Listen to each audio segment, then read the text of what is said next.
शहरामध्येचा केंद्रबिंदू आहे. आता बालेकिल्ला म्हणजे काय तर सगळ्यात भक्कम असलेला परिसर. आता परिसर भक्कम आहे म्हणजे की लोक तितके जास्त आले, इच्छुकी तितकी लोकसंख्या जास्त आली आणि सगळे प्रभावी काम केल्याशिवाय बालेकिल्ला काय तयार होत नसतो. त्यामुळं उमेदवारी कोणाला द्यायची याचा खरा पेच आमदार म्हणून आमच्याकडे असतो, शहर अध्यक्ष म्हणून रोहिणीकडे असतं, प्रदेशाकडे असतं.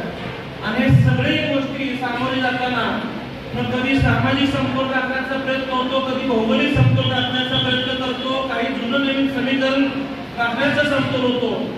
हे करताना सगळ्याच्या सगळ्या 40 लोकांना काही पक्ष उमेदवारी देऊ शकत नाही.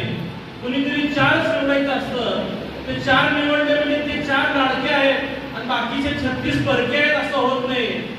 पक्ष संधी देत असताना मी निश्चितच व्यासपीठावरती सर्व पक्षातील जुन्या सहकाऱ्यांना ज्यांनी अनेक वर्ष पक्षासाठी काम केलं, जे अनेक युवक पक्षाशी जोडले गेले, जे तळमळीने प्रत्येक उपक्रमात सहभागी घेऊन आपला सर्वोच्च पराक्रम पक्षासाठी करत असतात, त्या सगळ्यांना मी इतकं सांगतो की भारतीय जनता पार्टी ही कार्यकर्त्याची पार्टी आहे, भारतीय जनता पार्टी ही त्यागाची पार्टी आहे, भारतीय जनता पार्टी ही न्यायाची पार्टी आहे.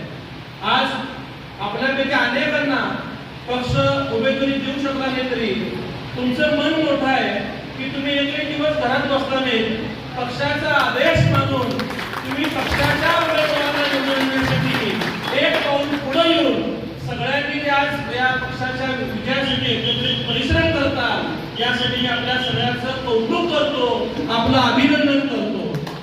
परंतु मनोगत व्यक्त होताना मी सर्व ज्येष्ठ मान्यवरांचं, विशेषतः विजयताई असतील, यादगिरी काका असतील, सदानंदजी असतील, भूपती काका असतील, कमशेट्टीजी असतील, दिलीप शिंदेजी असतील, अनेक जण पक्षाकडे प्रभावीपणे इच्छुक होते, महेशजी आत्महत्ये असतील, सगळ्यांना काय न्याय देणं शक्य नव्हतं. म्हणून मी सगळ्यांची मनापासून जाहीर व्यासपीठातून माफी मागतो.